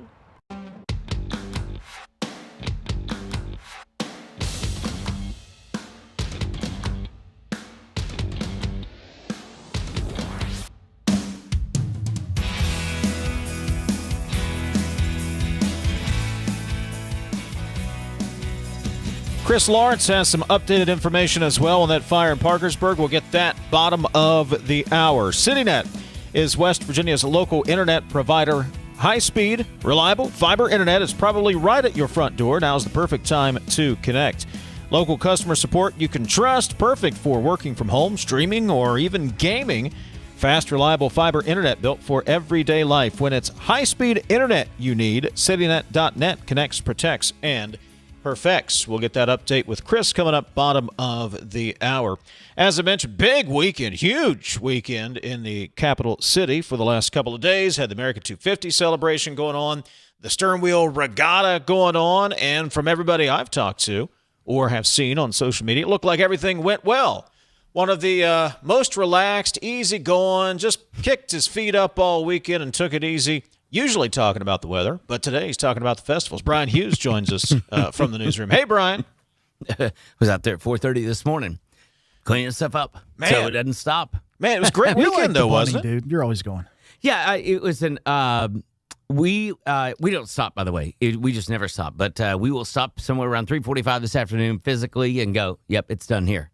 Now let's get to the books and everything else and start talking about next year. I was going to say, when do you start the planning process? For this year. This year, we actually started 2 years ago. So I kid you not, I was because I had to ride the one of the boats, the Donna Ray Sternwell boat, down to Augusta, Kentucky to our next festival, which was 2 weeks after the regatta. And I had a conference call on that boat with the mayor, staff, and Andy Richardson and a couple of the folks. And next thing you know, we're talking about fundraising targets, how we're going to do this, that, and the other. Because I mean, we're a nonprofit. Yes, we do get a little bit of funding from the city and the county and the state. But it's not a lot, so we got to do the majority of it ourselves. So what was the key, Bryan? Everything, again, I said I wasn't there, but from the folks I talked to, from the social media stuff, it seemed like everything went off without a hitch, or at least minimal hitches. From the outside looking in? It was, I'll tell you this, we got very, very lucky because we had the thunderstorms that we were trying to avoid on Saturday. We avoided those. It was a great, great day. Matter of fact, the wind came in, kind of cooled us off briefly. Last year on that Saturday, we had rain, but it cooled us off, but it was really humid after that. This year, we didn't have the rain that was moving in. And mind you, so Matt, the lead singer for Vertical Horizons, he and I talked a couple of times and said, hey, watching the storm, just so you know, I said, if you see me moving around and I'm talking to your guys, we're trying to prep a plan for maybe you coming off stage. I said, but these are going to be short showers. So they actually have a song. And who knew this, by the way? And I shot video of it, so we'll put it up on our stuff on our socials soon. But the song says, even now I remember when you left, I walked all night through the rain. And later, even when you were looking for the rainbows, something more than the cloudless blue sky. They had never sung that song in the rain or had rainbows during that song. And it happened at the Charleston Thermal Regatta. A first in Charleston, West Virginia. I love it. A lot of impressive entertainment available this weekend. But it seems to me, you're closer, so correct me if I'm wrong, there was something special. There was an X factor in this Bret Michaels performance and how he connected with the community. Tell me about that. You know, I'll tell you, Tony Paranzino told me immediately when we announced the regatta, he said, that is the nicest man in the entertainment industry that you will ever meet. He cares about you. He talks about you. He talks about where he's going. He researches. He does his research. And he is precise. He doesn't get anything wrong. When I say that, last night, his show was 75 minutes exactly. I mean, to the minute. And they say when you get, I can't remember, I'd go back through the text and tell you what it was. It was something about the girls, anyways, whatever the song is. That was the cue that there's your 30-minute countdown. I mean, and it was literally to the minute. And so that we had to do that to make all this stuff happen for the fireworks. But his connection, for instance, with the mayor, with Mayor Amy Goodwin. I was in the Sturmel boat races yesterday, and she and I talked about him that day. She was like, "Oh my gosh, he was just so nice and genuine and cared." He's got diabetes severely, so he's constantly thinking about what he's doing, where he's going, how his health is. He's just very cognizant of what's going on in the world, and still can rock out like nobody's business. And he did. And matter of fact, I'll tell you this: Woody Woods are, the famed Woody Woods down here in Charleston. That's being generous. Everybody knows Woody. What are you talking? Exactly. He's world famous. Exactly. He really is. People don't believe that, but he really is. But he said this was his top 5 concert. Well, he can pick them. Yeah. So if he says it, believe it. That's the thing. Those of us have gone to concerts. No, if you've got a top 5, it's just the best of the best. But he said this was a top 5 for sure. So, but he called the mayor yesterday afternoon. Josh, my best friend Josh and I, we're in my Sturmel boat. We're floating out there. Josh is consulting her little tidbits about the boats for the races. Next thing you know, she goes, "I gotta go. Bret Michaels is calling my cell phone." She hangs up. She can call back for 30 minutes. Because that's how much he cared. He talked to her about things and what they could possibly do in the future, how he could help the city of Charleston get better people in here. And it's not that we have had bad people. He said people don't understand this. You've got people standing over the tops of the buildings. They're watching. He said so many different levels and so many different places, and they can be integrated in the city. He cared. So he said maybe in 2028 he'll be back. Wow. Who knows? Wow. I do not think that the year is critical, even though it's an even number year. Any idea how many people came through town yet, or guesstimation? So what we look at is our footprint, the amount of people. And let me tell you something. Cell phones, they give us all the answers because they know you. We know you. We have your profile. I don't personally have your profile, but the computers all know. Listen, if you got a cell phone, you're being tracked. There's nothing you can do about it. But when we look at that, we'll be able to tell who came through the regatta footprint. Mm-hmm. But when you look at what's happened at the Capitol, that's not going to cause a mess within our numbers. Our numbers are our numbers, and they will be because of the footprint there. But it will definitely increase the overall numbers for the city of Charleston because of the 250 that happened down there at the Capitol. And, listen, folks who went to the Alabama concert said they had a hell of a time. And, they enjoyed it. And they thought the fireworks were amazing. And our own Chris Lawrence, who you're going to talk to in a bit, he said Awesome show. Well, I think Alabama's farewell tour has been going on for about 26 years now, but at any rate. Same thing with Cher. So many of those tours. Hey, very quickly, you own a Sternwheeler. You own a Sternwheeler. Yeah, I do. You were racing it. Did you win? I did. And honest to goodness, probably by about a foot to 6 inches. And all because of one other sternwheel boat that broke down. I think he was taking one for the team for me. But anyways, the other boat that was coming up from the rear has termites in it. And they're trying to redo this entire boat. I mean, it should have sunk. You're racing a floating termite village? Yes. And there's still a few stragglers on the boat. They're trying to get them out. But listen, this guy's name's Joe Stock. He is trying to rehab that boat, and he's going to be successful. But he nearly beat me. I couldn't believe it. Everybody, he came up from the rear. When I say the rear, he was like the termites were paddling. That's what was going on. Yeah, hey, so it was simply amazing. But yes, I did win only because one sternwheel boat broke down in front of him, and he had two options. It was the shore, or it was into the river. Because if he took the shore version, he'd hit the boat. Brian, we got to hit the hard break. Thank you, buddy. Appreciate it. Welcome. Bryan Hughes, Metro News meteorologist, recapping the Sternwheel Regatta. This is Talkline on Metro News. For 40 years, Metro News is the voice of West Virginia. It's 11:30. Let's get a news update from the Metro News Radio Network. Find out what's happening all across the great state of West Virginia. Today's Metro News television forecast is brought to you by Salango Law. Get results, not excuses. Hey, thanks for tuning in. Meteorologist Joe Hansel here. And be mindful of watching for multiple rounds of passing showers and storms for some of us in the state through the week. Have some flood watches in a couple areas. The northern panhandle, your flood watch is 11 a.m. to 11 p.m. today. Eastern panhandle starts not until 4 p.m. today and lasts until midnight. So any heavy and excessive rain may lead to some flooding potential. Keep an eye on streams and rivers too. This is total potential precipitation over the next 5 days, and some locally higher amounts are possible too, especially in some areas near and just west of the Allegheny as well. There's a marginal to slight risk of excessive rain today and tonight. This is for flash flooding potential. So some isolated to mainly widely scattered flash flooding is something I'm watching. Some eastern areas, a marginal risk for an isolated severe storm possible too. So I'll be keeping eyes on the radar, see how things evolve. Got to 90 yesterday in Charleston and picked up just over a half inch of rain just yesterday. About a 30% chance of a storm for you this afternoon. Fly Severe forecast, it starts at home. The mid-Atlantic and Northeast, the record heat is gone, but they'll have flash flooding concerns too today.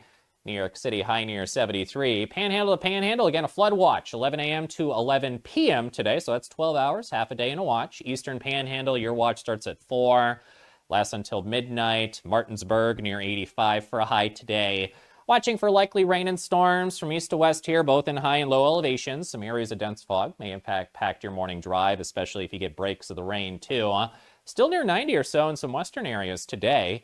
Huntington near 91 degrees. So as the week goes along, Charleston, Morgantown here over the next 7 days, there's at least a chance of showers and storms pretty much each day. It won't be soaked all day, every day, but there will be more likely chances by the end of the week and the weekend when our next front comes in from the northwest around then.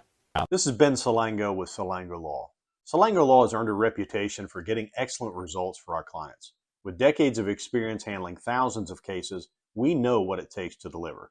Proudly voted Best in the Valley for 3 consecutive years by readers of the Charleston Gazette-Mail, Salango Law is deeply committed to giving back by investing in our community. From supporting local programs to making our region a better place to live, Salango Law is proud to be your trusted legal and community partner. Check us out at salangolaw.com. On the next State of Minds. We cook West Virginian food is how we like to phrase it. I knew that every time I would hear a story, and I would hear the same story, but it never got old, about what this meant to the family and how it was served and how special it was to be put on the table.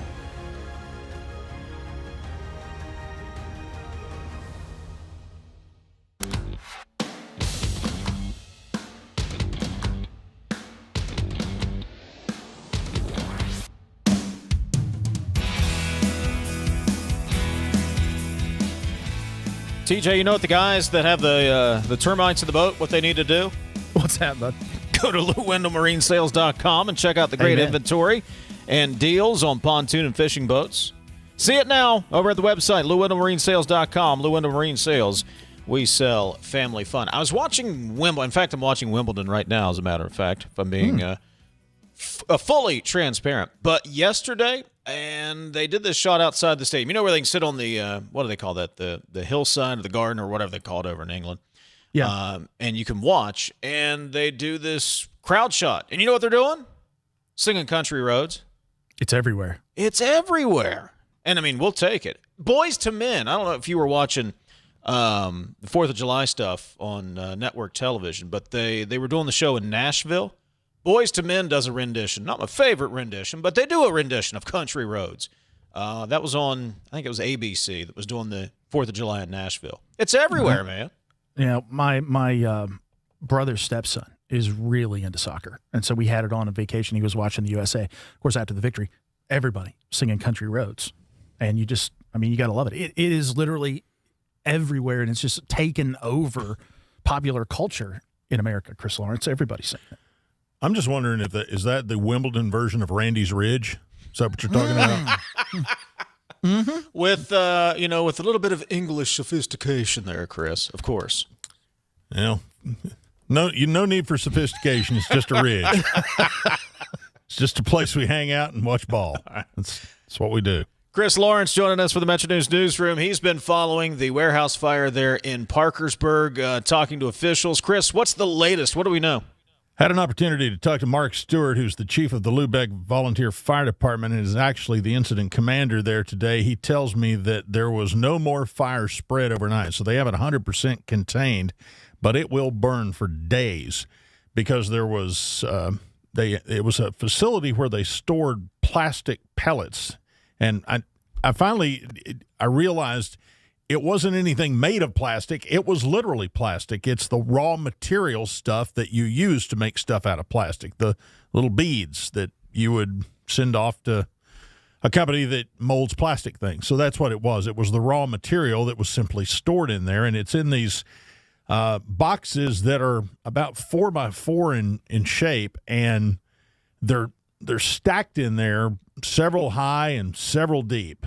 And, of course, the way it started was there was a fire Saturday morning, or I think it was Saturday morning. Sometime Saturday they had a fire. Lubeck responded, and the fire suppression system in the building had gotten all the fire out, or at least held it at bay until the fire department got there. They got it out. And but they had to turn off the sprinklers because they were starting to cause the boxes to get so soaked that they were collapsing. It was becoming a safety hazard for the workers and for the firemen and so forth. So they finished up their work, turned it back over to the company, and they said, look, your priority one has to be get that sprinkler head fixed, get this thing back in working order. So that's what the company was doing. They were in the process of tearing out the boxes that had been impacted by the fire on Saturday. Evidently, when they pulled one of those out of there, and this is about 5:30 Sunday morning, one of those boxes, once it was exposed to the atmosphere, ignited. And this is before they had a chance to get the sprinklers back on, and they evacuated everybody out of the building. And that's how this thing started and moved across the whole building. They had a fire suppression system there. So kind of like poking the fire for the lay person, maybe exposed a little bit and got it going again kind of thing? Yeah, I mean, and they're going to have to go through there, and they already have excavators in there right now. They moved them in this morning to tear each of those boxes apart and spray it down with water. I mean, that's what they're going to have to do. This is going to be a nasty job, and that's what's going to happen to get this fire out, and it'll take days to do that. So I did have a clip here where I talked to Stewart about how that went down. We had a fire Saturday morning in the facility, and the sprinkler worked in one of those 4 by 4 boxes. It was on the top row against the wall, and it was back probably 30, 32 feet. So we had the sprinkler kept it at bay until we got there, and after we had knocked the initial fire out, we had turned the sprinkler off because it was soaking all the boxes and they were collapsing. So that became a safety hazard. So after the fire was out, we turned it over to the facility and told them their priority one was to get the sprinkler heads changed and the system back up, and they needed to do a fire watch until that was completed. So yesterday morning they were digging out the product that had been on fire, and one of the boxes they pulled out got when it met oxygen, it reignited, and they just turned and ran. So yeah, Mark Stewart there, chief of the Lubeck Fire Department, talking about basically what I said, what happened there. The other thing that was interesting to me was the volume of water they had to use on this fire. When they initially started, they drained the city water supply. They couldn't use it anymore. So through the night on Saturday or on Sunday, they had to run a shuttle to haul water to the facility from a filling spot, and they had 30 tanker trucks going back and forth all through the night.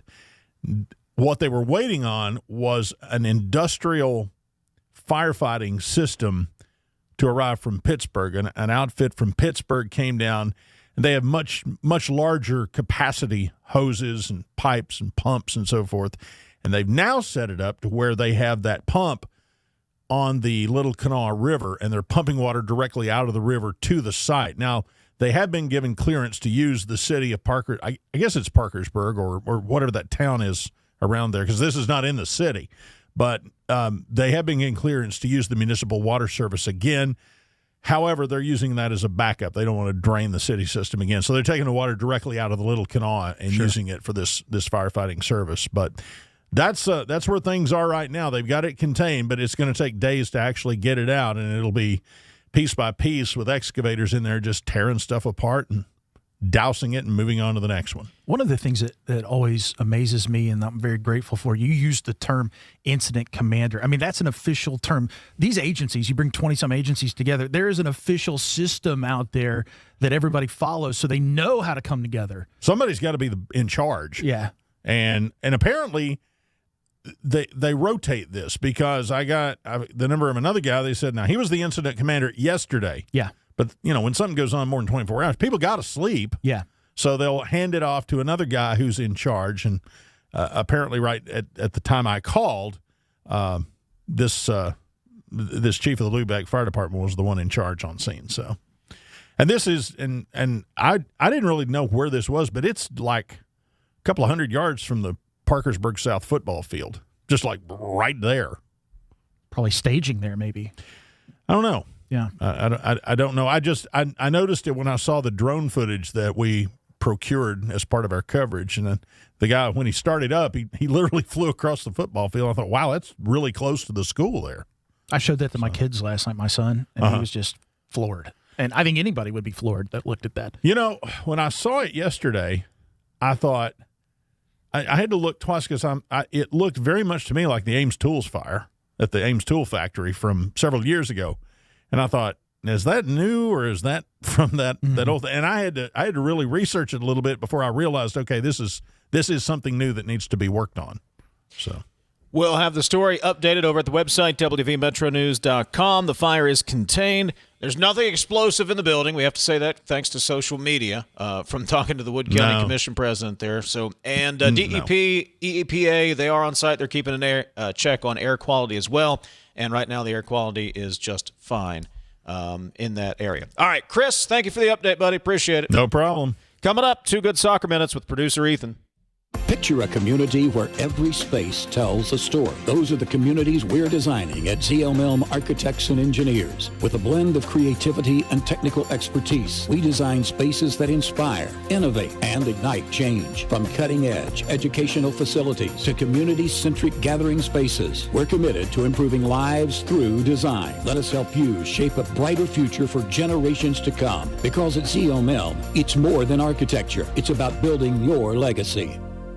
Right now, America is hungry for energy, more power, more reliability, and more security. So here's a question worth asking. Why not coal? And why not now? West Virginia sits on one of the most abundant energy resources in the world. generations of miners, proven infrastructure, and coal-fired power plants already delivering dependable, around-the-clock electricity. At a time when demand is surging and reliability matters more than ever, coal isn't a question mark, it's a solution. Today, there's robust support in West Virginia and Washington to strengthen American energy independence using the resources we already have. So again, we ask, why not coal? And why not now? Because when it comes to powering our homes, our hospitals, our economy, and new opportunities, West Virginia Coal is ready. A message from the Friends of Coal, powering America today and tomorrow. You're listening to Talkline on Metro News, the voice of West Virginia.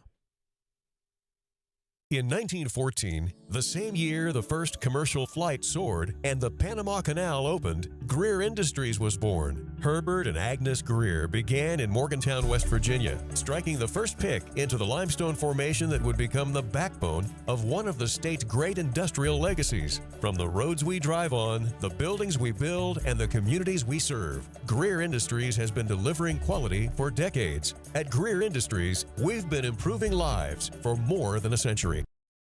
For couples that are experiencing infertility, about half will have the male factor in the diagnosis. At the WVU Medicine Center for Reproductive Medicine, we offer a wide array of treatment options for male factor infertility. There's really no reason you would need to go anywhere else. If we can identify and treat male factor infertility, we can prevent couples from even having to go down the road of IVF, saving you potentially money and time. We're here to help build a family. We have the capabilities and we care. 5, 3. For your daily fix of sports in West Virginia, there's only one stop. I would imagine a group of you got together and watched the Mountaineers last night. What were your thoughts on that performance? It was funny, we were sitting with a guy last night, and he said, all right, I'm going to go put $1,000 on it. Well, down the stretch of that ball game, he's looking at us like, are you kidding me? And sure enough, the Mountaineers came back. I saw him today. He said, yep, I'm putting another $1,000 on them tomorrow. Sportsline on Metro News Television. The best selection of WVU apparel is at Daniel's Men's Store. Exclusive designs you won't find anywhere else. Stylish, sophisticated, and unmistakably Mountaineer. Shop in store or online at danielsofmorgantown.com. You own a boat because you love spending time on the water. Choose the outboard that allows you to make the most of it. Honda Marine's legendary reliability, ease of maintenance, and powerful performance keep you going strong.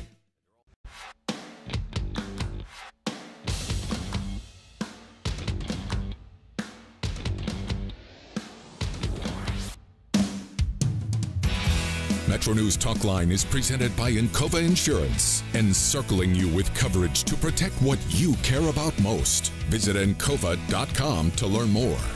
304 Talk 304, the text line. Hey guys, just a quick peek behind this curtain on Incident Command. There's a national Incident Command system that is taught throughout all 50 states in both fire, EMS service, and law enforcement as well. It lays out an entire chain of command, including multiple subcategories like water supply officer, division supervisors, which could be different floors of a building or different sides of a building. There are also safety officers who monitor conditions and personnel. A fire of this magnitude would also incorporate a public information officer and logistics officer to handle out-of-state resources and other unconventional resources that might be used. Think food, drinks, portable restrooms, rehab tents, etc. This also includes DEP and other environmental agencies to address water runoff, etc. There's a lot going on aside from water being poured onto a large fire. We appreciate that. Thanks for the behind-the-scenes look there. It's a massive undertaking. Most power companies, Dave, use what's called the ICS, the Incident Command Structure, for outages. That's what was going on during the derecho. And I believe, Texter can correct me, I believe FEMA developed it back in the day, and everybody uses it because it just makes it so easy to coordinate with everyone when you need them.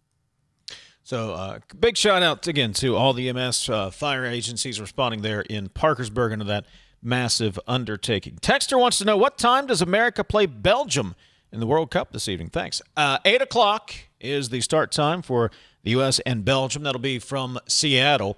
Our unqualified, unofficial, and unpaid World Cup correspondent is producer Ethan.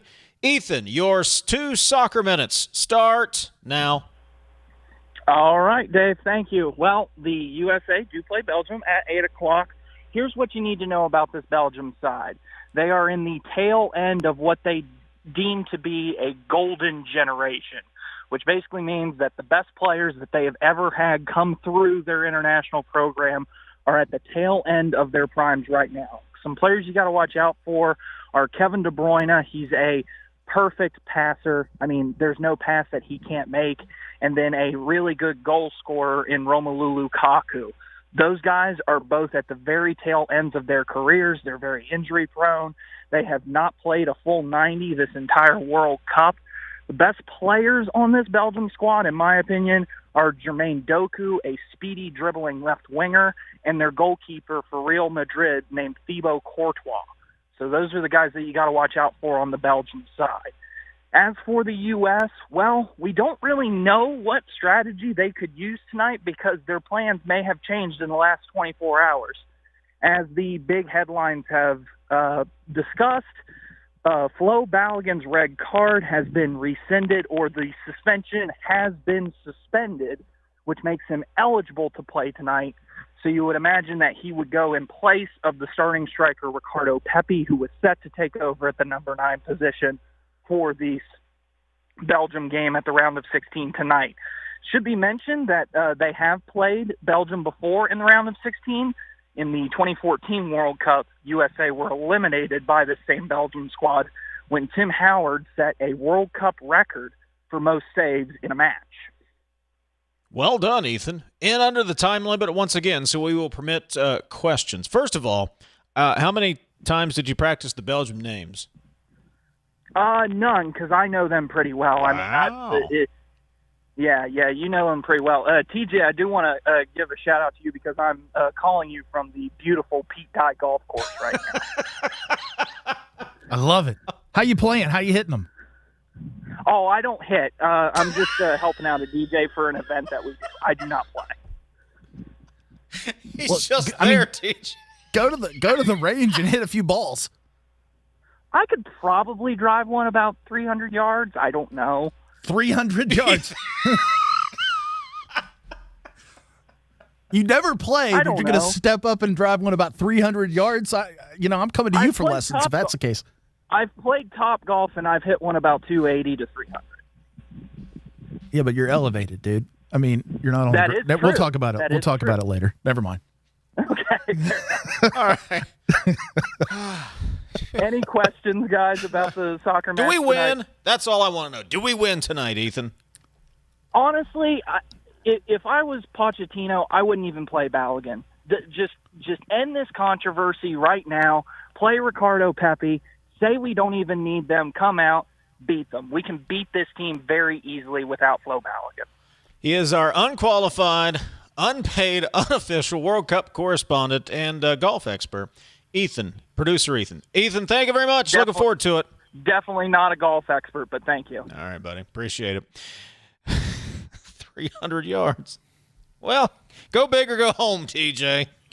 That's what we do around here. 300 yards, buddy. I'm going to tell you, if the guy never golfs and just goes out and busts one 300 yards and it's down the pipe, I mean, I don't know why he's working for us. I got some people I want to introduce you to. Ethan, you can make a lot more money doing other things on the golf course rather than working here. Not that you do a bad job here, I'm just saying. What's DeChambeau drive? I mean, you're up there with. DeChambeau, I mean, on some dude, DeChambeau, I mean, he can rock it like 400 yards. I mean, well, Ethan's going to give him a run for his money. Let me put it to you this way. You're driving consistently 300 yards and you got a good game and short. I mean, you're on the tour. You're on the tour. He's practically Happy Gilmore. There's the comp. He's Happy Gilmore. He's Happy Gilmore. There's your comp. Back to wrap it up in a moment. This is Talkline from the Cove Insurance Studios. Building a stronger West Virginia isn't just a dream, it's a mission. The High Technology Foundation knows economic diversity is the key. For over 30 years, they've been dedicated to transforming the state's economic landscape. Conveniently located in the heart of West Virginia, innovation, growth, opportunity, all under one roof. There's no need to look far for change. It's happening right here at the High Technology Foundation in North Central West Virginia. Visit WVHTF.org to learn more. Approach your retirement with confidence. With over 150 years of combined experience, the advisors of the Stike team at Wealth Enhancement Group provide advice and wealth management strategies to individuals, families, small businesses, professional offices, and institutions. With the Stike team, you'll have access to an advising team with extensive resources, a client-first mindset, and a passion for helping transform the lives of those we serve. Visit wealthenhancement.com/Stike today and join the team that's dedicated to your success. You're listening to Talkline on Metro News, the voice of West Virginia.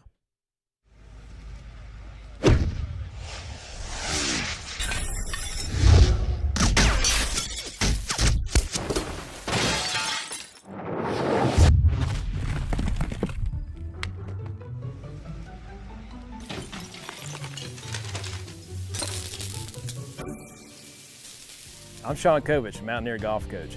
When disaster strikes your home, business, or golf game, call the restoration company the Mountaineers call. Panhandle Cleaning and Restoration. For couples that are experiencing infertility, about half will have the male factor in the diagnosis.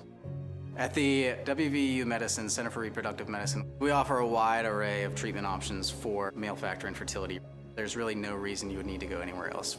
If we can identify and treat male factor infertility, we can prevent couples from even having to go down the road of IVF, saving you potentially money and time.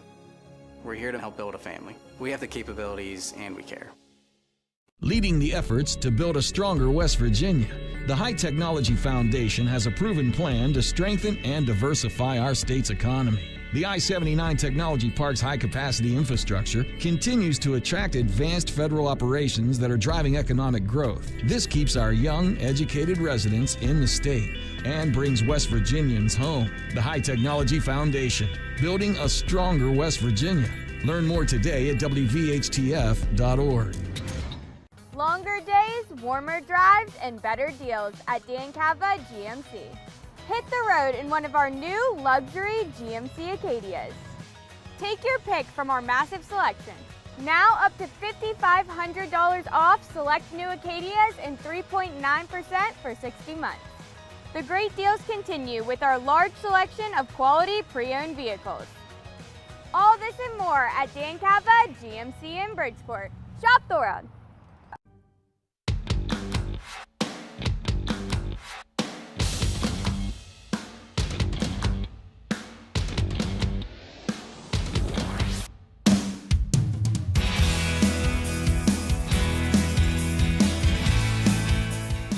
Couple of texts here, 304 Talk 304. Right after I remind you that jackpots are growing in West Virginia. Jackpots are on the rise every week. Powerball hits Mondays, Wednesdays, and Saturdays. Mega Millions lights up Tuesdays and Fridays. That's 5 chances a week to get in on life-changing jackpots. Play in store and online. 18 plus to play. Please play responsibly. The Powerball jackpot is $416 million. Mega Millions is up to $576 million. So go ahead, play today. Texter says, did you know that the soccer player that Trump got reinstated is birthright citizen of the United States? Does that change your opinion on birthright citizenship? Question mark, question mark, question mark, question mark. Well, I'm curious how the texter would know my opinion on birthright citizenship, since we didn't really talk about that last week outside of the context of how the justices ruled and what they said in their opinions last week. So I don't know how you know if that changes my opinion on birthright citizenship. Well, do share if you want. Oh, I think that the justices have ruled on that, and that is the law of the land at this point. Period. I think they got it right. Look, if you want to change it, we have a thing called a constitutional amendment, and that's the way it should be done because it's been the law of the land for so many years. So I think they got that right. I think they got BPJ right. Well, the whole reason we were even having this conversation, that they had to issue an opinion on it, it goes back to what you've said how many times? Congress has abdicated its role of actually doing anything. Yep. So now we got to take everything to court and eventually the U.S. Supreme Court to get a decision on anything because Congress won't do anything. That's the whole reason we even had to take that far. Yes, I know Trump with the executive order, but he's issuing that because, again, Congress is, the vestigial organ of the governmental system there. All right, that's all. Let's see. Texter says it'd be great if you have Bryan, the weather guy, on the show every week. We can't afford him. He gets a talent fee. He's expensive. He's busy. We got to get Bryan on. You know what we have to do? We have to deduct Dave Allen's paycheck to get Bryan Hughes on the show. Dave Allen. This texter says ICS started in the 70s in California to coordinate responses to large wildfires. FEMA adopted and expanded the system nationwide. There are many levels of ICS, some required for entry-level members and more detailed higher-level coursework for upper-level officers, battalion chiefs, deputy chiefs, fire chiefs, etc., says the texter. All right, good information to have. Best audience in the world, as you say. They will keep you honest. Trump needs to worry about high prices, not soccer. He doesn't even like soccer, says the texter. Yeah, but it's fun to beat anybody at anything. I don't care if it's soccer. I don't care if it's a Monopoly, badminton, tennis. I'm watching tennis right now. Keys is down, by the way, after one set. Madison Keys, the American. Hey, quickly tell me, is John Boy, are they doing anything on soccer? Because I want to see the John Boy on that red card. The internet sensation does the lip reading? Yeah. I don't think he does much on soccer, but I think it would be good. Yeah. Maybe we should start something. It's Talkline on Metro News, the voice of West Virginia.